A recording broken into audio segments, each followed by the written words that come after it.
Ce poinçon de titre est accompagné de l'Hexagone français. C'est un label de très haute exigence et à très forte garantie, puisqu'il est presque signature d'État, si je puis dire.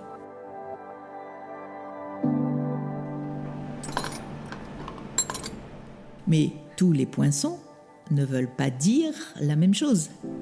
Le label Joaillerie de France, c'est une marque collective qui s'exprime à travers un poinçon spécifique.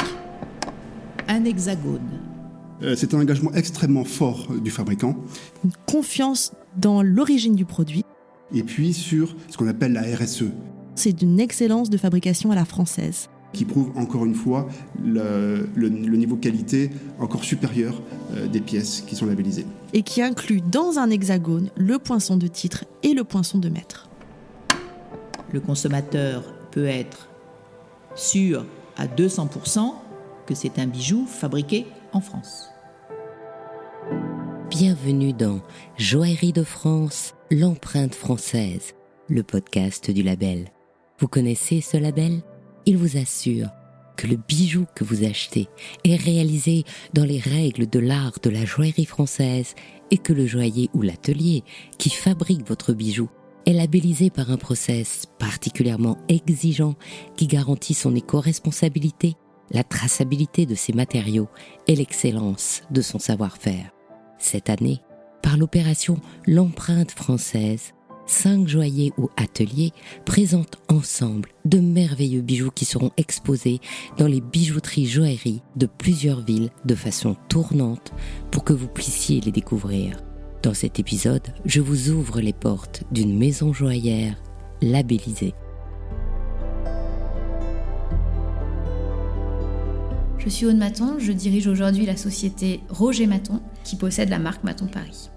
J'anime une équipe de près de 40 personnes aujourd'hui qui contribuent chaque jour à réaliser des pièces d'exception faites à la main et faites en France. C'est bien sûr une valeur essentielle pour moi et mon mari qui travaille avec moi avec une intelligence de valeur et de sentiments. Donc c'est des choses qui sont importantes pour nous, d'ancrer vraiment les beaux objets issus de notre créativité dans quelque chose d'authentique, d'artisanal, dont les valeurs sont celles de l'excellence de la tradition française. Donc la collection Les Vergers est une collection anniversaire qui a été pensée en 3 volets, articulée autour du cinquantenaire de notre maison familiale et des 90 ans de notre atelier. Puisque notre atelier existe depuis 1931, en plein cœur de Paris. Mon grand-père a travaillé dès sa jeunesse en tant que dessinateur pour Monsieur Bournadet qui possédait cet atelier. Et quand celui-ci est parti à la retraite, mon grand-père a repris l'atelier pour fonder la maison Maton en 1971. Donc en 2021, l'année dernière, on célébrait les cinquantenaires de notre maison familiale et nous avions décidé de faire cette collection hommage, donc Les Vergers, qui était un hommage au travail de mon grand-père et notamment à ses inspirations en tant que dessinateur et créateur de bijoux. Donc on s'est tourné vers sa maison, Les Vergers, qui était sa première source d'inspiration et qui a aussi baigné notre enfance à tous quand nous étions jeunes et qui nourrit aujourd'hui le terreau de notre imaginaire. Nous sommes aujourd'hui, Jean-Baptiste et moi, la 3e génération de Maton à la tête de la maison et on avait à cœur, à l'occasion de cet anniversaire, de rendre cet hommage, d'exprimer aussi nos valeurs et notre attachement pour la nature, l'éco-responsabilité au travers d'une collection qui réinterprète certaines figures de la nature et des campagnes françaises. On va s'attacher plus particulièrement à observer la nature telle qu'elle peut l'être en été, avec une attention particulière portée aux fleurs, avec notre ligne Fleurs des Champs, qui s'inscrit aussi dans notre thématique particulière qui est le florilège. On a aussi une petite capsule autour de la nuit étoilée avec le thème lune et ces myriades d'étoiles qui viennent éclairer le ciel estival. Et enfin, la 3e partie de cette collection s'attache aux fruits et à tous les petits animaux, petits insectes qui viennent peupler les cagettes lorsque l'on fait la récolte des fruits. Ainsi, on a une collection autour des coccinelles, autour des petites abeilles, et puis bien entendu tous les fruits qui s'illustrent à travers leur palette de couleurs. Une des signatures de la maison, c'est le fait d'avoir du mouvement dans chacune des pièces. Donc le mouvement, il se traduit par la forme du bijou. On va avoir des bagues comme la bague coccinelle qui s'illustre par une petite farandole de coccinelles qui se suivent les unes les autres, le tout dans un mouvement de vagues. On a toujours cette légère sinuosité du trait qui est vraiment propre à notre maison et qui fait que bien souvent, nous proposons dans nos bagues de moyenne joaillerie ou de precious jewelry une composante empilable. Donc on a la possibilité d'empiler plusieurs bagues pour avoir une combinaison de couleurs et une bague un peu plus importante. Le mouvement se fait aussi par le côté asymétrique. On a développé depuis plusieurs années des petites lignes de motifs d'oreilles qui se conçoivent comme des motifs combinables. C'est-à-dire qu'on n'offre pas à la cliente tout simplement une paire de boucles d'oreilles, semblables à gauche comme à droite, mais un jeu de différents motifs qu'elle peut combiner à l'envie. On a l'ear cuff, par exemple ici, qui est une grande boucle d'oreille qui va monter sur le cartilage de l'oreille. On a la mini créole, qui peut se fixer soit en bas sur le lobe, soit au niveau du cartilage de l'oreille pour un look un peu plus rock'n'roll. Elle peut se porter en paire, c'est-à-dire on peut en acheter 2 pour avoir un côté plus classique, ou bien en porter une seule, ou même encore la combiner avec l'ear cuff. Et on propose également un ensemble de motifs qui ne sont pas identiques à gauche et à droite, d'où le terme de boucle d'oreille asymétrique. On a également cette attention portée aux détails et aux détails que seule la cliente peut voir, puisque l'idée c'est d'avoir des pièces qui soient décorées aussi bien à l'extérieur, donc à la face visible du bijou, qu'à l'intérieur. Et sur un certain nombre de pièces que l'on propose notamment cette saison, il y a à la fois du sertissage et des pierres en vue de dessus et des détails à l'intérieur. Ça peut passer par des traits de laque, ça peut passer aussi par de la ciselure ou par des décorations qui sont rajoutées à l'intérieur des bagues. La bague coccinelle, pour donner un exemple, on a des demi-sphères qui sont laquées de la couleur de la pierre principale. Je donne un exemple, sur les coccinelles en saphir bleu, on a laqué une demi-boule à l'intérieur de la bague de couleur bleu ciel. Sur les bagues en émeraude, on a laqué à l'intérieur de la bague avec du vert. Et ainsi de suite. La laque est la signature de la maison, une des signatures, puisque ce qui nous distingue, c'est vraiment l'apport de la couleur, avec bien sûr l'usage des pierres fines, ornementales et précieuses, mais également l'apport de la couleur via d'autres techniques, et notamment le savoir-faire.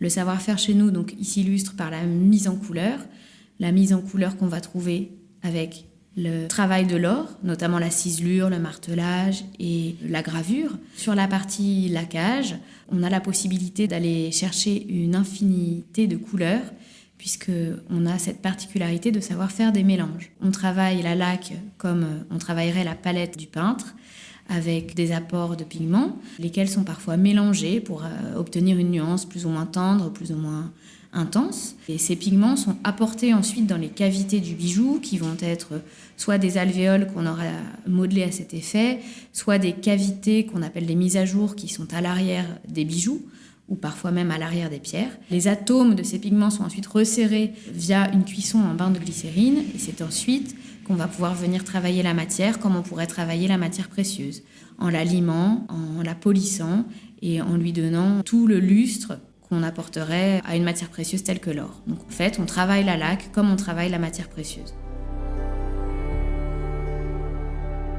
Ce sont 2 bagues qui viennent compléter cette ligne fleur des champs. Elles ont toutes les 2 cette spécificité d'être laquées devant, laquées derrière, avec une attention aussi précise et minutieuse apportée aux détails.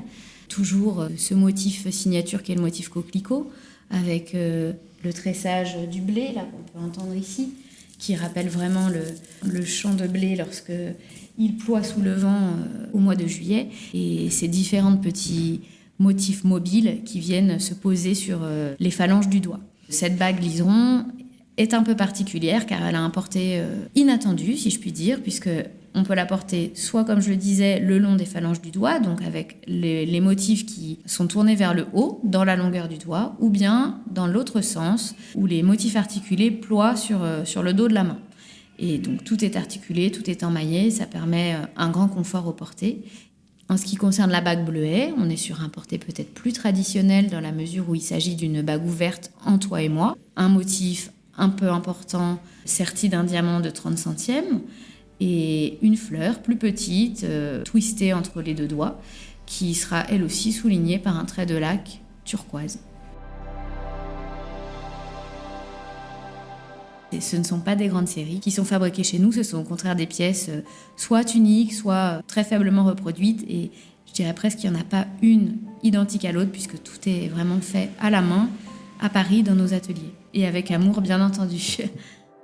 Aujourd'hui, pour un atelier français, puisqu'on ne peut être labellisé que si on est un atelier français fabriquant les pièces en France, se labelliser, c'est avoir la garantie du poinçon d'État, et donc une garantie incontestable que les bijoux sont réalisés non seulement 100% en France, mais aussi dans la tradition et les règles de l'art de la joaillerie française. C'est vraiment une reconnaissance au niveau de l'État, et ça permet aussi notamment au niveau de l'export de faire valoir un argumentaire grâce au poinçon, qui est le poinçon de titre, donc le poinçon attestant que le bijou est fabriqué soit en or 18 carats 750 millièmes, soit en platine 950 millièmes, comme on dit.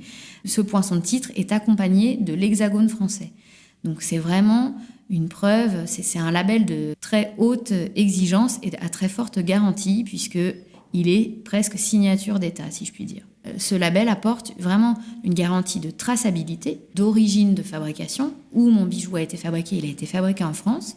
C'est garanti par l'État. On sait également qu'il est réalisé, donc selon les règles de l'art, vraiment, il est réalisé avec beaucoup d'exigences et il a fait l'objet d'un certain nombre de contrôles qualité. L'atelier ou la maison qui l'a fabriqué a fait l'objet d'un certain nombre d'audits attestant des pratiques responsables au regard, bien sûr, de l'éthique, des pratiques sociales et également des pratiques environnementales.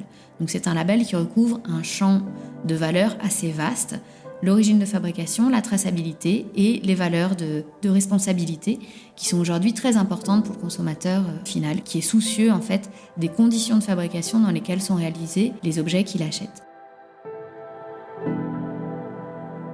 Pour reconnaître un bijou labellisé, regardez son poinçon et la vitrine de votre joaillier. Vous y trouverez sûrement l'empreinte du label qui représente un hexagone rayonnant. Pour voir les bijoux, découvrez les bijouteries joailleries partenaires de l'opération L'Empreinte Française en cliquant sur le lien dans la page du podcast. Si vous avez aimé ce podcast, parlez-en tout autour de vous, partagez-le sur les réseaux sociaux et n'hésitez pas à nous laisser des étoiles et des commentaires sur toutes les plateformes d'écoute. Joaillerie de France, L'Empreinte Française est un podcast de l'UFBJOP et de France Éclat. Je suis Anne Desmarais de Jotande, il était une fois le bijou et j'ai réalisé cette émission. Je suis ravie de vous accueillir et de vous guider dans cet univers joaillier et très impatiente de vous retrouver la semaine prochaine pour un nouvel épisode.